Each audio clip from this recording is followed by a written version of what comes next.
오늘 우리 함께 나눌 말씀은 요나서 2장에 있는 말씀입니다. 요나서 2장은 우리가 읽은 바대로 전체가 요나가 물고기 뱃속에서 요나가 한 그 기도의 내용을 다 다루고 있어요. 담고 있어요.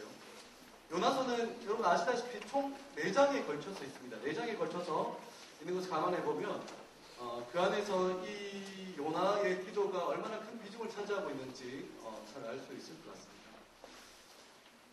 요나가 물고기 뱃속에 들어가서 자신의 상황을 깨닫고 하나님께 기도하였더라라는 정도로 이 2장의 내용들을 딱 요약할 수 있지만 그 요나서의 기자는 요나서를 쓴 사람은 이 성경은 요나의 기도를 그 4분의 1 정도가 되는 그 분량을 이렇게 비중을 주면서 아주 비중 있게 무겁게 다루려고 하고 있어요. 그 말은 뭐냐면 이 요나가 기도하려고 하는 그 내용, 요나의 기도 이것이 우리에게 분명한 메시지가 있다는 것을 이야기해주고 있는 거겠죠. 그래서 오늘은 여러분 기억하실지 모르겠지만 오늘 말씀은 실은 딱 작년 이맘때 했던 말씀입니다. 그죠? 1년 동안 우리의 기도의 생활을 다시 한 번 더 좀 점검해보고 또다시 우리가 기도의 생활로 들어가기 위해서 다시 한 번 더 이 말씀을 들으면서 함께 정말 이 말씀에서 요구하는 기도의 내용과 기도의 방법이 무엇인지 다시 한 번 더 좀 생각해보는 시간을 다시 가졌으면 좋겠다는 생각입니다. 이 요나서 2장 1절을 보면 들어가면서 보면 요나가 물고기 뱃속에서 그의 하나님 여호와께 기도하여 라고 이야기를 하고 요나가 하나님께 기도하는 내용들이다라고 이렇게 소개하고 있어요. 근데 요나의 기도는 우리가 지금까지 해왔던 그 기도의 방식, 어떤 기도의 내용하고는 좀 다른 것 같습니다. 우리 일반적인 형태를 가지고 있지는 않는 것 같아요. 우리가 기도라고 생각하면 일반적으로 어떻게 생각합니까? 무엇인가 하나님께 간구하고 탄호하고 간청하고 내 마음을 알아주십시오 막 이렇게 이야기하는 그런 것이 우리가 생각하는 기도의 주된 내용이에요. 그래서 기도는 하나님을 향한 요구라고 생각하고 하나님 이렇게 해주십시오, 하나님 저렇게 해주십시오 간구하는 것이 우리 기도라고 생각하는 것이 우리 일반입니다. 하지만 오늘 우리가 읽은 그 요나의 기도의 내용을 보면 이런 내용, 뭔가를 해달라는 내용, 간구나 탄호, 간청은 거의 보이지 않아요. 오히려 어떤 내용들이 보이냐면 감사의 고백, 소원의 예배, 하나님 내가 어떻게 하겠습니다 라고 이렇게 자기가 결단하고 소원하는 예배가 주축으로 이루어져 있습니다. 생각해보면 요나는 우리가 1장에서 보아서 아시다시피 폭풍이 일어나서 배가 거의 다 침몰하기 직전까지도 기도하지 않은 사람이었습니다. 배의 선장이 내려와서 그를 깨우고 잠자고 있던 그를 깨우고 너 왜 기도하느냐, 왜 자고 있냐, 꾸짖기도 하고 제비뽑기에 이렇게 걸려서 자기의 죄 때문임을 막 드러났음에도 불구하고 그 어려운 상황 가운데 요나는 기도하지 않았습니다. 그리고 바다에 던져지기까지 하죠. 그래도 절대로 기도하지 않았던 요나였습니다. 하지만 오늘 본문을 보면 그가 물고기 뱃속에서 3일 동안 있으면서 기도하는 사람으로 다시 그 모습을 회복하는 모습들이 많이 보이게 되죠. 그렇다면 물고기 뱃속, 이 물고기 뱃속이 기도하기에 좋았던 장소였을까? 물고기 뱃속이라고 하면 이렇게 아늑한 공간, 그냥 그저 이렇게 생각할 수도 있는데 쾌적하지 않죠. 기도하기에 적절한 습도와 이렇게 공간 그런 건 아니었을 겁니다. 어쩌면 아무것도 보이지 않고 칠흑 같은 어둠 속이 그를 감싸고 있었고 어쩌면 나 이제 죽구나. 얘가 꼴깍하면 얘가 이 위에 있었는지 식도에 있었는지 잘 모르겠어요. 하지만 걔가 삼키기만 하면 난 이제 죽구나. 그랬던 상황이지 않았을까라는 생각이 듭니다. 물고기 뱃속은 어둡고요. 몸을 자유롭게 움직이지도 못하는 그런 어려운 환경이었습니다. 도저히 우리가 생각하는 일반적인 기도의 환경하고는 거리가 먼 것 같아요. 그래서 물은 계속해서 그 배에 계속해서 넘쳐 차오르고 호흡하기 곤란하고 악취와 역겨운 냄새, 그 배 안에 얼마나 냄새가 많이 있어요. 곳곳에서 났을 겁니다. 어쩌면 가장 요나로서는 비참하고 어려운 자리에서 요나의 기도는 터져 나왔다는 거죠. 어떤 면에서 역설적이고 참 아이러니한 것 같습니다. 그는 사실 하나님의 말씀을 순종하지 않고 도망갔던 사람이죠. 게다가 끝까지 회개하지 않았던 모습을 보였던 사람이 요나였습니다. 니느웨로 가라는 하나님의 말씀에 순종하는 것보다 어떻겠습니까? 차라리 나를 그냥 바다에 던져 죽여라. 이렇게 내가 죽으면 죽었지 내가 회개하고 돌이키고 그런 걸 거부했던 사람입니다. 그뿐만 아니라 그는 절대 기도하지 않았던 사람이었던 것 같습니다. 하지만 이 비참한 자리였던 물고기 뱃속이 은혜의 자리, 기도의 자리가 되는 이 역설과 아이러니가 오늘 본문에서 등장하고 있는 겁니다. 하나님의 얼굴을 피해서 도망가는 요나가 기도를 회복해내고 하나님과의 관계를 회복해내고 정말 그렇게 자신이 연단되어지고 다시 한번 하나님을 볼 수 있는 그런 학교와 같은 곳이 바로 이 물고기 뱃속이었던 겁니다. 마치 하나님의 말씀을 듣지 않고 자기 뜻대로 하려던 모세가 광야에서 40년 동안 이렇게 지내면서 그가 변화되었던 것처럼 요나에게는 이 물고기 뱃속이 그가 하나님께로 돌아오게 하는 그런 학교가 되었던 것이죠. 끝까지 기도하기 싫고 회개하지 않았던 요나는 바로 이 물고기 뱃속, 너무나도 비참하고 너무나도 힘들던 자리에서 오히려 하나님께로 돌이키는 회복의 자리가 되었던 것입니다. 사랑하는 여러분, 우리 눈에 보이는 좀 더 편안하고 좀 더 나아 보이는 환경이 절대 전부가 아닙니다. 우리의 육신이 편안하고 우리의 미래가 보장되고 안전한 그것이 우리가 정말 행복할 수 있는 것이라고 생각해서는 안 되는 거예요. 오히려 어떤 것이 행복하고 오히려 어떤 것이 우리에게 유익한 것인가? 기도할 수 있는 것, 주의 이름을 부를 수 있는 것, 주의 응답을 들을 수 있는 것, 그것이 어디든지 간에 비록 그것이 그 물고기 뱃속이라 할지라도 그것이 바로 하나님께서 나와 함께 하시는 바로 천국이고 하나님 나라고 감사가 넘쳐나는 곳임을 우리는 알아야 합니다. 우리의 마음이 자꾸 이 세대처럼 흘러가지 않아야 돼요. 좀 더 안정되고 미래를 보장할 것 같고 우리가 편안한 자리만을 구하며 살아가서는 안 된다는 거예요. 오히려 우리는 하나님의 이름을 부를 수 있고 하나님의 응답을 들을 수 있고 그런 것이 바로 우리가 거할 자리고 그것이 하나님의 천국임을 알고 기도의 자리를 빼앗기지 않아야 된다는 거죠. 바로 기도함으로 하나님께 나아가고 기도함으로 하나님의 음성을 듣는 것이 바로 내가 하나님 나라에 속해 있는 것임을 기억해야 됩니다. 그렇기 때문에 우리는 기도의 자리, 기도의 시간을 그 어떤 것에도 빼앗기지 않는 삶을 살아가야 된다는 얘기입니다. 생각해보면 오늘 우리의 세대는 무엇이든지 자발적으로 해야 된다고 생각하고 자원하는 심령으로 해야만 된다는 그렇게 생각하는 자발성을 강조하는 세대이기도 합니다. 그래서 그런지 너무 중요해서 훈련이 필요하고 충분한 노력과 충분한 수고가 있어서 그렇게 얻게 되어지는 그 결과 그렇게 거쳐서 나오는 그런 것들을 하기가 싫어하는 세대입니다. 뭔가 자꾸 짧은 시간에 결과가 주어지는 그런 일들만 하려고 해요. 그래서 기도의 자리로 가는 것을 우리는 보통 싫어합니다. 하지만 중요한 것은 정말 소중하고 정말 가치롭고 정말 귀한 것은 충분한 시간과 노력과 수고를 통해서 얻을 수 있다는 것입니다. 하나님께서 주시려고 하는 은혜가 바로 그런 것이죠. 그 은혜를 기도를 통해서 우리는 받을 수 있고 누릴 수 있는 겁니다. 기도를 해보지 않은 사람들은 절대로 그 비밀을 알 수가 없는 거죠. 기도의 현장을 알아본 사람이, 그 경험해본 사람들만 알 수 있는 겁니다. 그래서 사랑하는 여러분, 우리는 계속해서 자주 그 기도의 자리로 들어가야 합니다. 그것이 하나님의 은혜 가운데 들어가는 방법임을 여러분 잊지 말아야 합니다. 요나가 들어가 있던 그런 그 물고기 뱃속은 모든 것이 차단되어 있던 자리였습니다. 사람도 만날 수 없고 물고기 밖에 나가면 물이죠. 그냥 죽는 겁니다. 막다른 골목 같은 것이에요. 하지만 요나는 그곳에서 기도하기 시작합니다. 무엇을 이야기하고 있을까요? 그 어렵고 정말 그 위기스러운 상황도 하나님의 사람인 요나가 하나님의 사람이 기도하는 것을 막을 수 없다는 이야기입니다. 우리가 이 땅에 살아가면서 우리가 가지고 있다고 생각하는 것들은 다 빼앗길 수 있는 것들입니다. 예를 들면 우리의 건강도 빼앗길 수 있고요. 우리의 젊음의 열정들도 빼앗길 수 있습니다. 우리의 지식도 빼앗길 수 있고 우리의 지혜도 빼앗길 수 있습니다.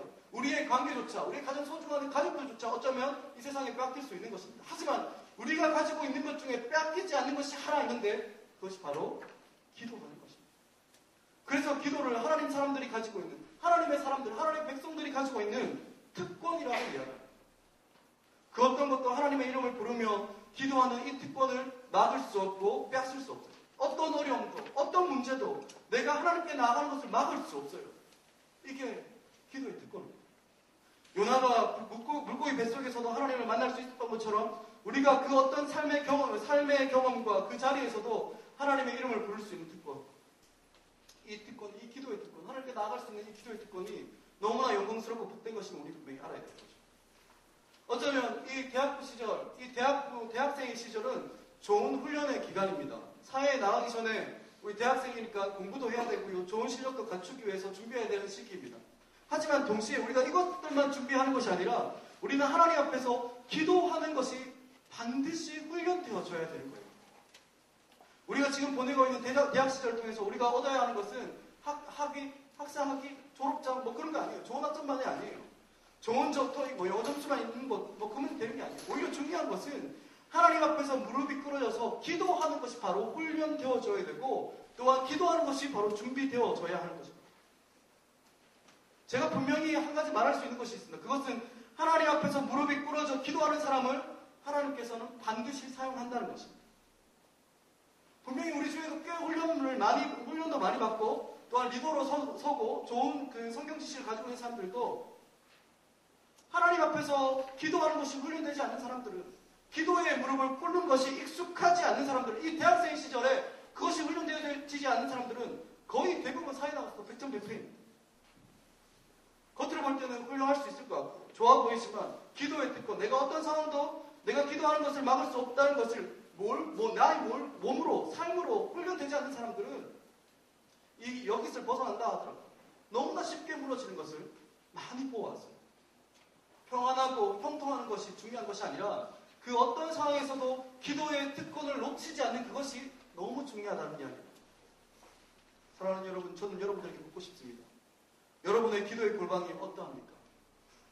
견고하게 잘 세워져 가고 있습니까? 아니면 기도의 골방이 거의 세워지지 못하고 기도의 무릎이 현저하게 약해져 있지는 않습니까? 그 어떤 것도 빼앗을 수 없고 그 어떤 상황도 침범할 수 없는 우리의 그 영광스러운 기도의 특권을 잃어버린 채로 혹시 우리는 살아가고 있지 않습니까? 기도의 특권은 아무도 빼앗을 수 없습니다. 그 어렵고 비참하고 죽음이 나를 위협하는 자리도 요나가 하나님을 찾을 수 있고 하나님을 찾았고 하나님의 이름을 부르는 것을 막을 수 없었습니다. 이러한 기도할 수 있는 특권, 하나님의 이름을 부를 수 있는 특권, 언제라도 하나님 앞에 나갈 수 있는 특권을 잘 사용하고 누리는 것이 우리에게 필요한 거죠. 기도의 자리에 나가야 됩니다. 기도를 훈련하신 여러분 되시길 간절히 소망합니다. 계속해서 요나의 기도를 봅시다. 요나를 오늘 본문을 보면 오늘 그 본문을 보면 이 패턴이 되게 재밌습니다. 기도하고 응답하고 기도하고 응답하고 기도하고 응답하고 이런 패턴들이 계속해서 반복되어져 있어요. 이러한 요나의 기도의 특징을 보면 요나의 기도는 먼저 이렇게 정직하게 자신의 현실을 인정하는 기도를 드립니다. 현실을 정확하게 보는 그 기도를 드리는 거예요. 보통 사람들은 신앙인의 기도, 그죠? 신앙인의 기도는 현실을 받아들이기보다는 현실 뒤를 봐라 이런 이야기를 하면서 좀 더 긍정적이어야 된다고 많은 사람들이 이렇게 이야기합니다. 현실을 받아들이기보다는 더 나아질 거야 라고 생각하는 것이 신앙인의 자세라고 이야기해요. 하지만 성경은 그렇게 이야기하지 않습니다. 오늘 본문에서 요나의 기도는 그렇게 이야기하잖아요.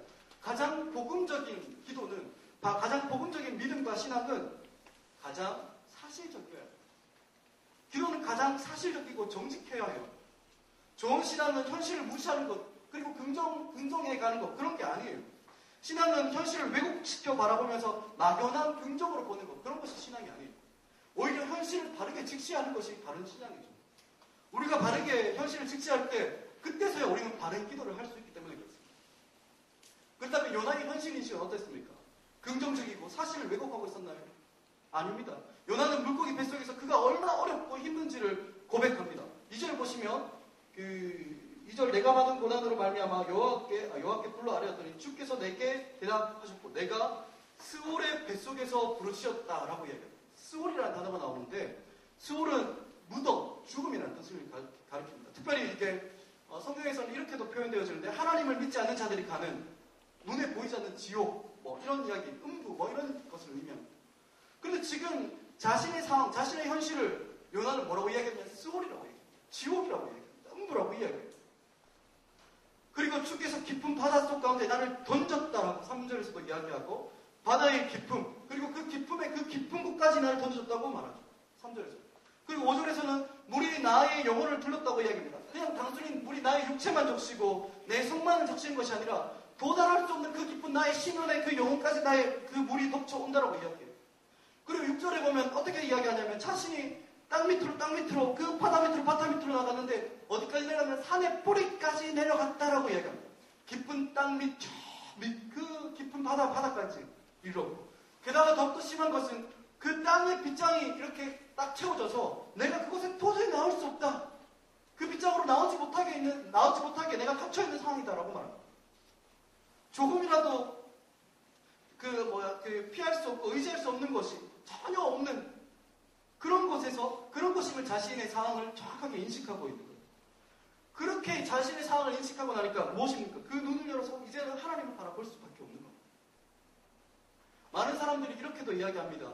기도하는 것도 하나님을 찾는 것도 하나님 전 앞에 무릎 꿇는 것도 내가 숨이 조금 돌고 나면 나에게 조금 더 여유가 있으면 그 다음에 해야지 뭐 이런 이야기합니다. 하지만 기도는 숨이 돌고 난 다음에 하는 것이 아니에요.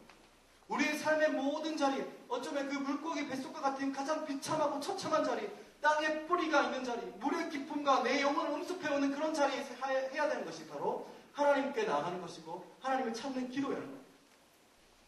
정직하게 여러분을 보십시오. 정직하게 자신의 문제가 얼마나 힘들고 아픈지를 아는 자들이 하나님을 찾는 거죠. 하나님께 나아갈 수 있는 겁니다. 세상적인 어려움 속에 모든 사람들이 기도하는 것을 배우는 것은 아니에요. 정말 하나님 앞에서 이 어려움이 얼마나 극한 어려움인지를 인식하는 사람, 그 사람들만이 기도할 수 있는 것입니다. 요나의 인식을 볼 때, 자신의 인식을 볼 때 자신이 당하는 고난은, 그 어려움은 하나님께서 보내신다는 사실을 그 분명히 알고 있습니다. 3절을 보시면 주께서 나를 깊은 바닷속 가운데 주께서 던지셨으므로 라고 이야기하고, 그 다음에 4절 보면 주께서 나를 주의 목전에서 내가 말하기 내가 주의 목전에서 쫓겨났을지라도 쫓겨났죠. 주께서 나를 쫓아낸 거죠.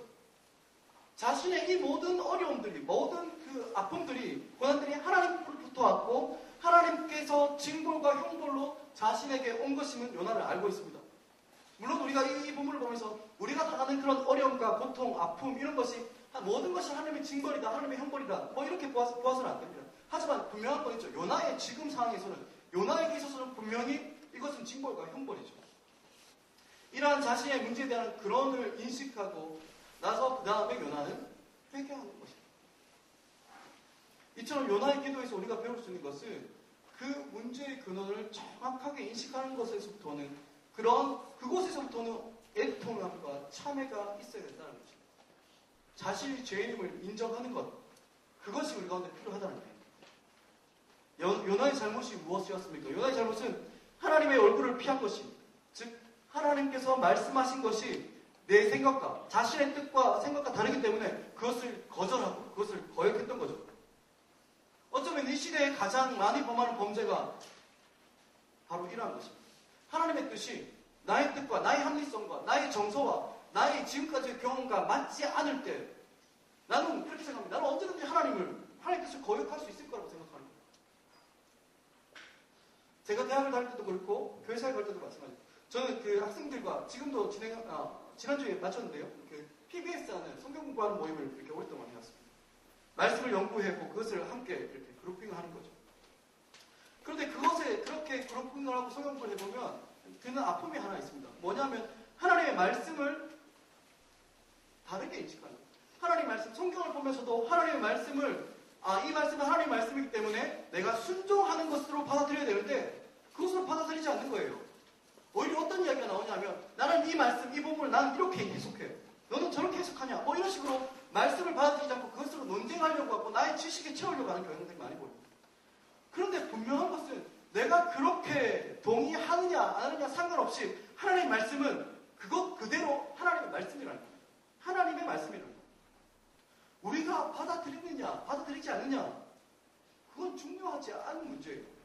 하나님의 말씀은 모두 우리가 하나님의 말씀이기 때문에 모두 순종하고 복종해야 되는 거죠. 우리가 인정해야지만 이것은 하나님의 말씀이 되어지는 거고 우리가 인정하지 않으면 이건 하나님의 말씀이 아니야. 그냥 한낱 이야기일 뿐이야. 이런 게 아니라는 이야기입니다. 하나님의 말씀은 그 자체로 우리가 지키고 따르고 순종해야 되는 거죠. 우리가 성경 공부를 하거나 GBS를 하거나 큐티할 때 우리가 하나님의 말씀을 듣는 자세로 읽고 대해야지 아무렇게나 나의 의견 나는 말씀 이렇게 얘기하고 나는 이렇게 생각해 라고 나의 의견을 피력해서는 안 되는 일입니다. 요나는 이스라엘의 회복을 예언했던 하나님께 귀하게 쓰였던 선지자였습니다. 그 시대에 가장 탁월했던 선지자였어요. 하지만 요나는 어느새 하나님의 말씀이 나와 맞지 않으면 자신과 맞지 않으면 떠날 수 있는 것으로 거역할 수 있는 것으로 생각합니다. 그러나 물고기 뱃속에 들어가면서 이 모든 일련의 일들이 자신의 불순종한 것으로 인한 것이며 그 죄가 다른 이방 사람들이 볼 때는 아무것도 아닌 것처럼 보이지만 자신은 그 죄가 그 불순종의 결과가 정말 그 지옥과 음부와 수월에 들어가는 것, 들어가게 하는 것, 그렇게 심각한 죄였다는 사실을 보게 된 것입니다. 하나님의 말씀을 순종하지 않는 것은 윤리적이고 도덕적으로 봤을 때 큰 죄가 아닌 것처럼 보일 수 있습니다. 하지만 하나님의 말씀을 거스른다, 하나님의 뜻을 거스른다라는 그런 측면에서 볼 때는 윤리적인 큰 범죄, 사회적인 큰 범죄와 동일한, 본질적으로 동일한 죄라는 이야기입니다. 그래서 자신의 한없는 비천함과 악함을 하나님 앞에서 깊이 기억하면서 하나님께로 돌이키는 것이죠. 4절을 봅시다. 4절을 보면 내가 말하기를 내가 주의 목전에서 쫓겨났을지라도 내가 주의 목전에서 쫓겨났을지라도 라고 이야기합니다. 요나는 이렇게 기도하는데 생각해 이 말이 맞는 말일까요? 이 말은 틀린 말입니다. 요나가 이야기했지만 왜 그러냐면 주님께 쫓겨난 것이 아니라 사실 자기가 달아난 거죠. 자기가 하나님의 뜻을 싫어서 도망간 걸 선택한 거예요. 하지만 요나는 처음 하나님께로 돌아섰을 때 그가 회개하고 이제 하나님의 뜻이 무엇인지 하나님께 딱 돌아섰을 때 자기가 돌아섰을 때는 하나님께 버림받았다는 사실을 그는 알게 되었습니다. 처음 요나가 하나님을 떠나기 시작했을 때는 아마 자기가 하나님을 버렸다고 자기는 하나님을 버린 적이 없다라고 생각했을 수도 있습니다. 그냥 단순히 하나님의 뜻과 내 생각이 틀렸기 때문에 내 정서와 맞지 않기 때문에 단순히 그 말씀을 듣지 않았을 뿐이야 라고 생각했을 거예요. 하지만 그가 물고기 뱃속에 들어가서 정말 스올의 뱃속 같은 그런 비참한 결과를 경험하면서는 그가 깨달았던 거예요. 그제서야 깨달았습니다. 그것은 자신이 하나님으로부터 내가 하나님을 버린 것이 아니라 내가 하나님께 버림받았다는 사실을 깨달았던 거예요. 요나는 처음엔 자신이 얼마든지 하나님을 떠날 수 있는 것처럼 하나님의 낯을 피할 수 있는 것처럼 생각해서 다시 쓸어가는 배를 선택했습니다. 그리고 그 배에 올라탔죠. 하지만 자신의 죄된 본성이 보이고 그러면서 깨달은 것은 자신이 하나님으로부터 버림받는 선택을 했다는 것을 깨달았습니다. 내가 하나님을 버린 것이 아니라 하나님께로 버림받는 선택을 내가 했다는 거죠. 그리고는 그로 인해서 하나님으로부터 난 이제 버림받았고 수월과 같은 곳으로 들어가 있다는 사실을 발견했던 거죠. 저는 예전에 이런 생각을 했던 적도 있습니다. 내가 하나님 앞에서 떠나고 죄를 짓고 사람들 앞에 손가락질 받고 내가 잘 되지 않으면 하나님 입장에서 엄청 큰 손해일 거다. 뭐 이런 생각을 해본 적이 있어요. 왜? 나 같은 사람을 얼마나 키워내기 얼마나 힘들겠어요. 아마 요나도 그랬던 것 같습니다. 그러니까 저처럼 크게 당하고 하는데 정말 요나도 그렇게 생각했던 것 같아요. 자신 같은 한 사람이 없으면 하나님 입장에서 큰 손해가 되지 않았을까? 뭐 그런. 그래서 자기가 하나님의 뜻을 떠나서 다시스로 가는 배를 딱 선택해서 가면 하나님께서 자신의 뜻을 딱 돌이켜서 그래 네 말이 맞다라고 이야기해 줄 줄 알았던 것 같아요. 정작 자신의 선택이 어떤 것인지 정확하게 몰랐던 거예요. 그렇다면 정말 우리가 불순종하는 것, 하나님의 뜻을 떠나는 것, 그것을 선택하는 것이 하나님께 손해일까? 절대 그렇지 않겠죠. 하나님께서는 우리의 선택을 해서 손해를 보고 이익을 보고 그런 분이 아닙니다. 오히려 우리가 그러한 불순종을 선택하는 것은 하나님으로부터 버림받는 것을 우리가 선택하는 것뿐입니다. 그리고 요나는 그것을 이제서야 깨달았던 거죠. 그저 하나님께서 은혜 안에서 우리를 보시기 때문에 하나님께서 우리의 은혜의 눈으로 우리를 보시기 때문에 우리가 귀한 것이지 우리가 끝까지 회개하지 않고 우리의 뜻을 돌이키지 않고 도망치면 어떻게 될까요? 우리는 하나님께 버림받습니다. 이스라엘도 그렇게 버림받았거든요. 사랑하는 여러분, 우리에게는 어떤 이런 두려움이 필요합니다. 경건한 두려움이 필요합니다. 우리가 하나님 말씀에 그 부르심에 순종하지 않는 것은 그 면전에서 그 하나님 앞에서 쫓겨나는 것이고 그것이 가장 큰 비극이라는 사실, 비극에 밑바다는 사실을 우리는 곧 알아요. 요나는 처음 이 사실을 괴로워하지 않았습니다. 하지만 정작 그가 바다로 던져지고 물고기 뱃속에서 죽음을 직면하는 순간 자신이 하나님께로부터 버림받았구나 깨달았던 거죠. 그렇게 되자 비로소 눈이 하나하나 열리기 시작합니다. 하나님께로부터 버림받았을지라도 하나님께 내가 버림받았을지 그렇게 버림받았을지도 모르겠다. 그런 사실을 깨닫게 되었습니다. 그리고 그것을 깨달은 순간 무엇이 생각되어졌을까요? 하나님께서 그렇게 자신에게 주신 일들이 하나하나 재해석되어지기 시작한 겁니다. 내가 다시로 가는 배를 탔는데 갑자기 바람이 불고 풍랑이 일고 내가 바다에 던져지고 물고기 뱃속에 들어가는 일들, 그 일들이 그제서야 다시 해석되어지기 시작합니다. 그리고 지금 물고기 뱃속에 있음에도 불구하고 자기가 죽지 않는 걸 발견하죠. 죽지 않고 내가 하나님을 다시 찾고 있다는 것을 발견합니다. 그게 뭘까요? 은혜라요. 내가 그렇게 떠나려고 했었지만 하나님은 나를 돌이키시기 위해서 그렇게 바람도 보내고 풍랑도 일으키고 결국엔 제비도 뽑게 하시고 던져지기도 하고 이제는 물고기 뱃속에서 하나님 앞에 서니까 그 은혜가 깨달아지기 시작하는 겁니다. 내가 하나님께 버림받을 짓을 했음에도 불구하고 하나님 낯을 피하고 얼굴을 피해서 도망갔을지라도 나를 살리시고 나를 기도하게 하신 그 은혜를 깨닫게 되어지는 겁니다. 정직하게 자신을 보고 자신을 참여하는 사람에게 주어진 은혜가 바로 하나님에 대한 새로운 발견입니다. 하나님을 알아가고 하나님을 경험하는 것이 약해져서는 우리 절대 안 돼요. 하나님에 대한 새로운 인식이 날마다 그렇게 새롭게 경험되어지고 하나님을 만나는 것이 너무나도 중요합니다. 그래서 6절을 보면 이렇게 이야기합니다. 나의 하나님 여호와여 주께서 내 생명을 구덩이에서 건지셨나이다. 나의 하나님 여호와께요 주께서 내 생명을 구덩이에서 건지셨나이다. 여기서 좀 주목해서 보아야 될 표현이 하나 있는데 나의 하나님 여호와라는 표현. 이 표현은 요나가 선지자임에도 불구하고 요나서에서 처음 그가 고백한 겁니다. 요나서에 처음 등장하는 거예요.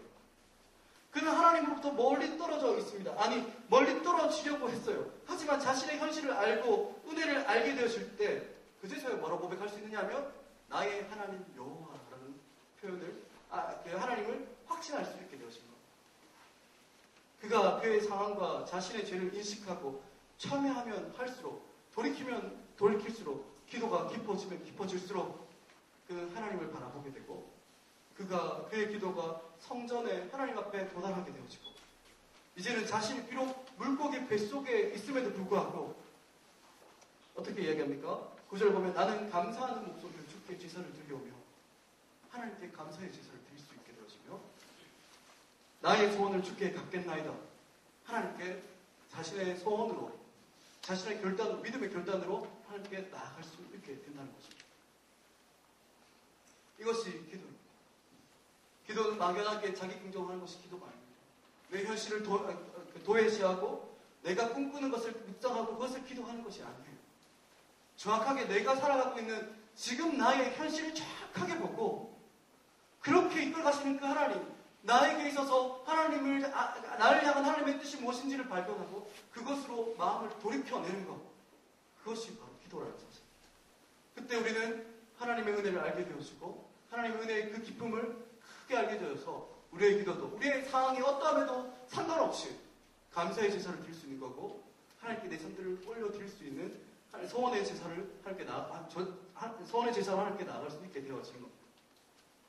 말씀을 맺겠습니다. 요나는 여로보암 2세 때 이스라엘 시기에 이스라엘 나라의 그 중흥을 예언했던 아주 탁월했던 한 선지자였어요.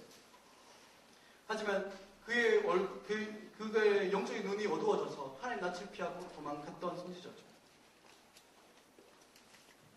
그렇지만 다시 자신을 인식하고 참여하고 회개하고 애통할 때 그는 다시 하나님을 알게 되었습니다. 그는 다시 하나님을 만나게 되었고요.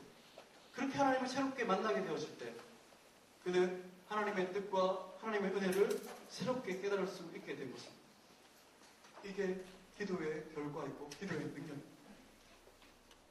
사랑하는 여러분, 하나님은 어떤 사람에게 복을 주시는지 아십니까?